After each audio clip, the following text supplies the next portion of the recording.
여러분 안녕하십니까. 친절한 오지라퍼들의 유익한 참견 이돈의 참견입니다. 오늘도 우리 고객님들의 그 숨은 돈을 찾기 위해서 우리가 참견 제대로 한번 시작해 보려고 하는데, 그러면 오늘 또 저희들의 참견 도와주실 멘토 두 분 먼저 소개하고 가도록 하겠습니다. 소개 부탁드리겠습니다. KBWM 스타자문단 부동산 담당하고 있는 조수연이라고 합니다. KBWM 스타자문단 노시태입니다. 제가 얼른 오늘의 고민 사연부터 한번 먼저 읽어보도록 하겠습니다. 사연의 제목은 지금이 부동산 매매 마지막 열차 물음표 이렇게 왔습니다. 안녕하십니까. 저는 35살 직장인입니다. 연봉은 세전 5천 정도이고요. 최근 몇 년 동안의 부동산 상승 열차에 올라타지 못하여 너무 속상했습니다. 요즘 시장 상황을 보니 기회가 온 것 같다는 생각이 드는데요. 아파트 가격이 많이 하락한 구축 아파트 위주로 재건축을 노리고 장기로 보고 실거주 겸 투자를 하고 싶습니다. 현재 관심 있는 아파트는 강서구 쪽 연식 20년 이상 소형 구축 아파트입니다. 대출 금리가 많이 올랐지만 금리가 비교적 더 낮은 내 집 마련 디딤돌 대출을 이용하려고 합니다. 하지만 지금 가격이 아직 바닥인지도 모르는 상황에서 재건축을 바라보고 구축 아파트를 매매하는 것이 과연 옳은 투자인지도 긴가민가 합니다. 아니면 납입한 지 10년이 된 청약 통장이 있는데 좀 더 기다리면서 청약을 노려보는 게 좋을까요? 라고 이렇게 사연을 보내주셨습니다. 이 고민은 사실 많은 분들께 이제 해당이 되는 그런 사연이 아닐까 싶습니다. 부동산 가격 상승이 다행히 이제 좀 끝을 향해서 가고 있는 듯한데, 오늘 고객님 사연처럼 부동산을 매매하지 않으신 분들은 드디어 또 본인들에게 기회가 오는 것 아닐까라면서 또 긍정적인 생각을 또 하실 것 같은데요. 전문가님들은 또 어떻게 생각하는지 제가 한번 먼저 들어보고 시작하도록 하겠습니다. 사연자분 말씀 들어보니까 굉장히 고민이 많으실 것 같아요. 또 한편으로는 아마 지금 어떤 시장이 하락 장세가 또 하나의 나한테 기회가 오는 건가 이제 이런 생각이 드시니까 설레이는 마음이 좀 드실 수도 있을 것 같기도 하고요. 사연자분 같은 경우에는 이런 기회에서 내가 소규모 오래된 아파트를 이제 매입을 해서 오랫동안 소위 말하는 몬테크를 통해서 신축 아파트를 받을 수 있는 재건축 조합원으로 한번 가볼까, 아니면 조금 시간이 걸린다 하더라도 좀 여유를 두고 신축 아파트를 받을 수 있는 청약 기회를 한번 노려볼까, 이제 이런 고민을 가지고 계시는 것 같아요. 우선순위로 우리 고객님은 서울에 있는 강서권역에 오래된 아파트를 구입하시는 걸 염두에 두고 계시는 것 같고요. 아마도 자기 자본으로 전부 다 구매 금액을 충당할 수는 없다라고 판단을 하셨을 거기 때문에 대출을 알아보고 계시는 것 같습니다. 그래서 저희가 아파트 가격의 어떤 상황이나 이런 것들을 좀 차후에 풀어나가는 걸로 얘기를 하고, 고객님의 어떤 질문의 디테일에 먼저 좀 집중을 해본다라고 한다면 디딤돌 대출에 대해서 이제 어떤 것인가 이걸 좀 설명드리는 게 좀 순서상으로 맞는 것 같아요. 말씀해주신 디딤돌 대출 같은 경우에는 단독세대주의 경우에는 3억 원까지의 주택에 대해서 대출이 가능합니다.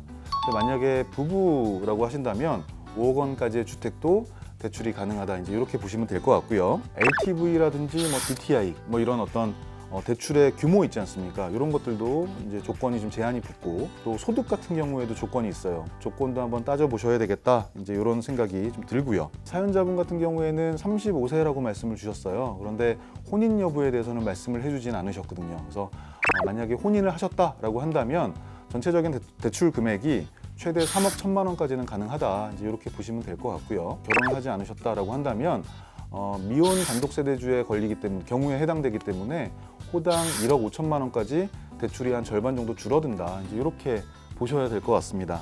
현재 시점에 5억 원 정도의 규모로 매입을 할 수 있는 아파트가 그렇게 많지는 않다, 이런 어떤 관점에서 본다면 디딤돌 대출을 통해서 아파트를 매입하는 거에는 제약사항이 어느 정도 있을 수 있겠다라는 생각이 들거든요. 그래서 대출의 어떤 그런 종류를 조금 더 폭을 넓혀서 확인해 보시는 것도 방법이 되지 않을까, 이런 생각이 좀 듭니다. 저는 디딤돌 대출 대신 내년에 출시하는 특례 보금자리론을 말씀드리고 싶은데요.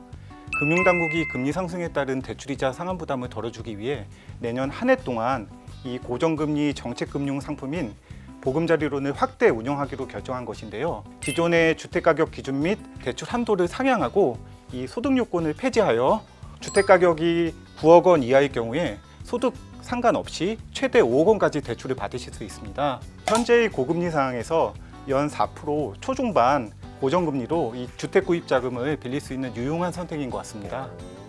현재까지는 사실 서울 내에서 5억 원 이하의 아파트를 찾기가 뭐 그렇게 쉽지는 않은 것 같아요. 그래서 이제 특례 보금자 이론 대출 같은 경우는 9억 원 이하까지 또 대출이 된다고 하시니까 그쪽을 한번 알아보시는 것도 좋은 방법이 될 수 있을 것 같네요. 그리고 사연자분께서 구축 아파트 매매 후에 재건축에 지금 관심이 조금 있으신 것 같거든요. 재건축 기준이 대폭 완화되면서 저도 관련 기사를 좀 본 것 같은데 이거에 대해서도 좀 멘토 두 분의 설명을 드리면은 훨씬 도움이 되지 않을까 싶습니다. 일단 말씀하신 대로 지난 12월 8일이죠.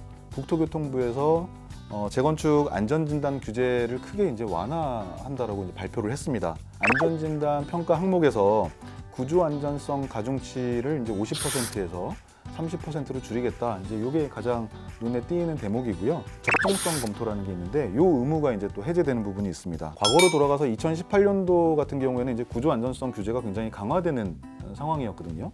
근데 그때에는 현실적으로는 정말 쓰러져가는 아파트, 이거 정말 위험해서 못 살겠다. 이런 아파트가 아니면 재건축이 좀 어렵다. 이제 이렇게 봤던 부분이 있는데 지금 이번에 이제 규제가 완화되게 되면 층간 소음, 또 뭐 배관이 굉장히 낡은 거, 이제 이런 것들도 재건축할 수 있는 요인에 포함되게끔 되거든요. 그렇기 때문에 재건축을 할 수 있는 어떤 그런 폭이 조금 더 넓어질 수 있겠다. 이제 이런 생각이 듭니다. 덧붙여 말씀드리면 2018년 3월 이후 현재까지 이전 기준으로 안전진단을 받은 46개 단지 중에 21개 단지는 조건부 재건축 판정을 받았고 나머지 25개 단지는 재건축을 할 수 없는 유지보수 판정을 받았습니다. 그러나 이번 개선안을 적용하면 46개 단지 중에서 12개 단지는 즉시 재건축이 가능하고 23개 단지는 조건부 재건축이 가능하기 때문에 재건축 연한이 도래한 구축 아파트가 재건축될 확률이 이전보다 높아졌다고 볼 수 있습니다. 아니 지금 말씀을 들어보니까 이제 확실히 이제 선택의 폭이 훨씬 넓어지는 것 같습니다. 이번 재건축 안전 진단 규제 완화로 사실 좀 기뻐하시거나 좀 긍정적인 마음을 가지시는 분들이 참 많을 것 같은데요. 특히 이번 둔촌주공 재건축 단지가 메모드급 청약이라고 해가지고 단군일의 최대 재건축으로 굉장히 핫한 그런 단지 중 하나로 제가 들었어요. 근데 이제 또 궁금한 게 청약 결과가 어땠는지 궁금하시죠? 너무 궁금했습니다. 네. 사실. 개인적으로도 둔촌주공은 관심이 굉장히 많은 단지였어요. 입지도 좋아요. 그리고 이제 주변 환경도 양호하고 이러다 보니까 아마 저 말고도 많은 분들이 관심을 많이 가질 수밖에 없는 이제 그런 단지이지 않았나라고 이제 생각을 할 수 있는데요. 청약 결과를 우리가 이제 이렇게 살펴보니까 생각보다는 또 기대만큼은 그렇게 흥행에 성공했다라고 이제 평가하기는 좀 어려울 것 같아요. 그래서 그걸 통해서 지금 서울의 청약 시장이 이렇게 힘들구나라는 거를 다시 한번 확인할 수 있는 이제 그런 바로미터가 되지 않았나라고 이제 생각할 수 있을 것 같고요. 지금같이 갑작스럽게 금리가 이렇게 올라가는 시장의 유동성이 빨려 들어가는 이제 그런 상황에서는 뭐 크게 위축될 수밖에 없는 거죠. 이제 그런 것들이 둔촌주공을 노렸던 어떤 그런 수요자들한테도 아마 심리적으로 영향을 미친 게 아닌가라는 생각이 들고요. 아마 이런 상황들이 앞으로 조금 더 가속화되지 않을까라는 생각이 드는데 뭐 요걸 조금 더 말씀을 이어나가기 전에 둔촌주공의 실질적인 어떤 경쟁률 데이터가 어떤지가 좀 궁금한 것 같아요. 너무 궁금하죠. 제가 정확한 경쟁률을 말씀드리면 둔촌주공 재건축 1순위 평균 경쟁률은 4.7대 1을 기록했습니다. 현 청약제도에서는 예비 당첨자 5배수까지 모아야 청약이 마감되는데요. 둔촌주공의 경우 전체 타입 중에서 약 절반이 1순위 마감에 실패하면서 2순위까지 모집을 하였습니다. 이 규제로 인해서 일부 타입이 중도금 대출이 불가능하고 이 3.3제곱미터당 평균 3,829만 원의 높은 분양가가 책정이 돼서 이런 저조한 경쟁률을 보이지 않았나 그렇게 생각을 합니다. 아니 안 그래도 요즘에 거래가 멸종되었다라는 그런 말이 나올 정도로 시장이 안 좋은 걸로는 알고 있었는데 부동산 시장이 정말 완전히 얼어붙었구나라는 내용을 또 한번 확인할 수 있었던 것 같습니다. 이렇게 얼어붙은 원인에는 단순한 규제 외에도 금리 상승, 경기 침체 우려 등 여러 요소들이 부동산 시장에 영향을 미치고 있는데요. 이런 얼어붙은 시장 상황을 반영하여 이번 달에 있었던 장이동 자이 레디던트 청약 역시 1순위 당해 지역 청약에서 956가구 모집에 2,990건만 신청이 돼서 평균 경쟁률 3.1대 1을 기록했습니다. 그리고 소형 평수 일부 타입에서는 미달이 발생하기도 했습니다. 네, 지금 청약 시장 분위기가 굉장히 얼어붙고 있잖아요. 안 좋은 게 사실인 것 같고 재건축 신규 공급해야 되는 시행사라든지 재건축 조합 그리고 이제 시공사 앞으로 이제 분양가를 어떻게 책정을 해야 되는지 굉장히 고민이 많은 걸로 이제 듣고 있습니다. 시장에서 우스갯소리로 이런 얘기들 하더라고요. 대출도 없고 그리고 주택이 없는 이런 분들이 이제 승자다. 그런 분들한테 기회가 오고 있다. 이제 이런 얘기를 하고 있는데 천천히 어떤 장을 보면서 아파트 매입을 이렇게 좀 고민해보고 좀 준비해보는 뭐 이런 어떤 시기가 적합한 시기가 아닌가 이제 이런 생각이 좀 들거든요. 특히나 내 집 마련을 목표로 하고 있는 어떤 실수요자 입장에서는 당연히 좀 준비를 한번 해보는 게 어떨까. 이런 하락장에서 재고 아파트를 살 것인가, 청약시장에 노크를 해볼 것인가, 이걸 아마 고민하고 있는 어떤 측면에서의 답변을 좀 드린다면 저는 아무래도 재고 아파트를 매입하시는 것보다는 그 분양가 상한제라고 하잖아요. 허그에서 분양가를 제한하는 어떤 그런 상황에 있는 그런 신축 아파트를 받을 수 있는 청약시장에 노크를 해보시는 게 어떤가. 그게 조금 더 유리하지 않을까 이제 이런 생각을 좀 하고 있습니다. 아마 지금의 분위기가 조금 더 적극적으로 반영이 된다면 일반 분양가의 가격이 조금 더 낮아질 수도 있을 것 같아요. 그러니까 그런 어떤 상황들을 보면서 어떤 시장에 어떤 그런 좀 투자를 좀 이렇게 준비하시는 것도 좋지 않을까 이런 생각이 좀 드는데요.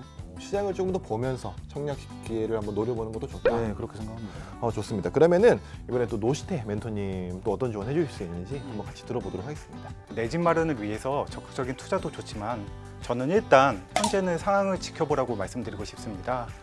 특히 대출을 받아야 하는 상황이고 이 저금리로 받을 수 있는 정책 대출 대상이 아니라면 먼저 현재 상단이 7%선인 대출 금리가 조금이나마 낮아질 때를 기다리시는 게 좋겠죠.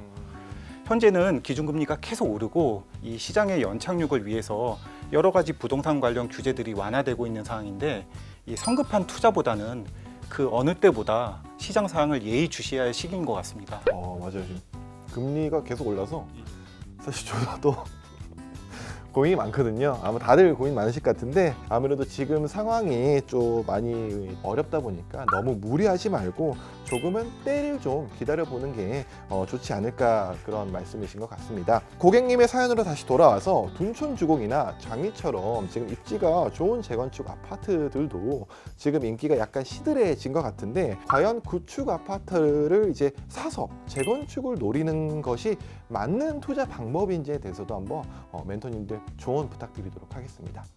네, 이게 참 정답이 있는 문제는 아니라서 말씀드리기 좀 조심스러운 면은 있는데요. 재건축 아파트에 투자를 한다라는 게 어떻게 보면 시간을 녹이는 행위거든요. 네, 오래된 아파트를 사서 조합원이 되면서 절차를 밟아서 신축 아파트를 받는 데까지 많은 시간이 걸리기 때문입니다.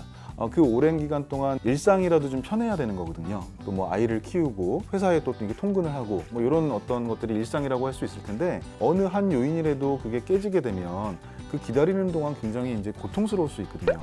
네, 그래서 그런 부분들에 대한 내 삶의 어떤 라이프 스타일을 좀 잘 보시고 그 요인들을 이 아파트가 잘 갖추고 있는지를 좀 따져보신 다음에 들어가시는 것도 좋겠다라는 생각이 들고요.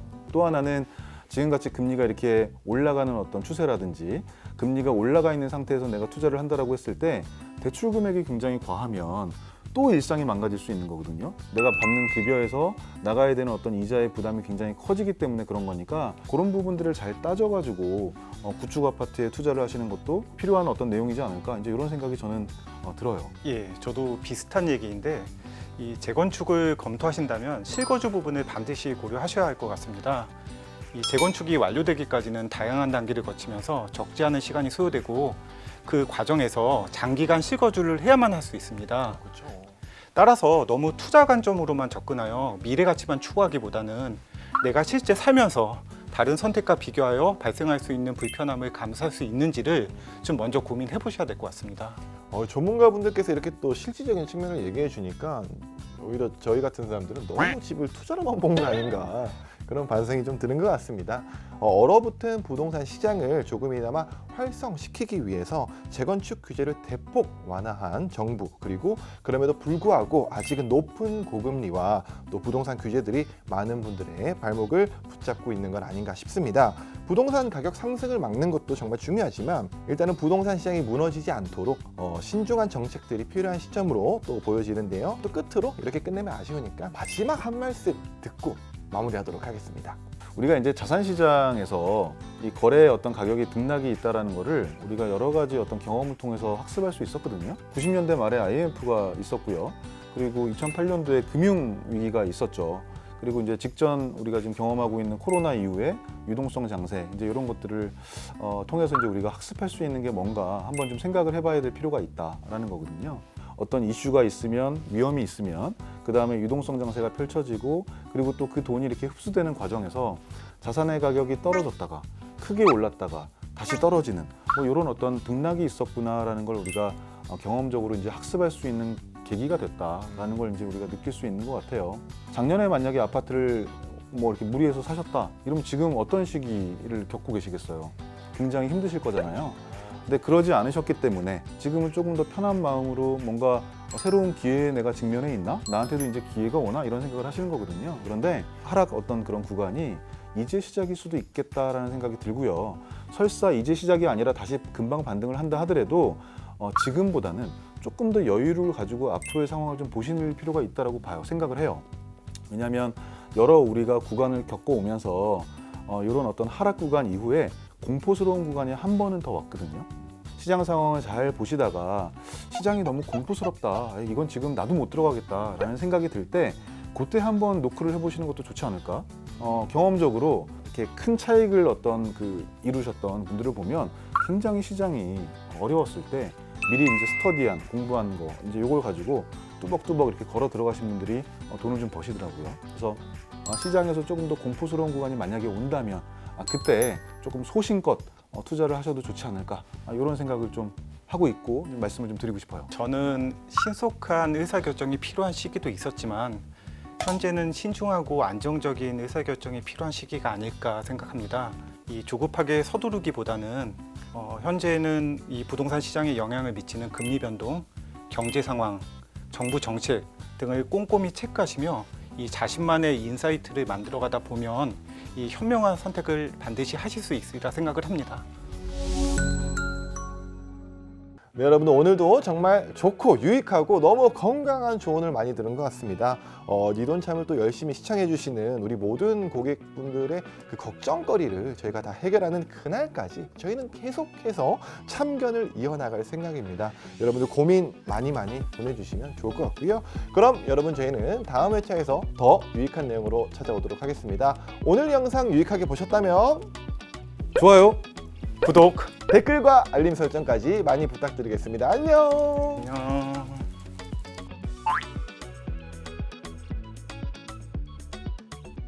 안녕하세요, 김연아입니다. 지금 보신 이 영상 재밌고 유익하셨나요? 구독을 해주시면 더 재밌고 유익한 영상을 보여드릴게요. 좋아요와 댓글도 많이 부탁드립니다.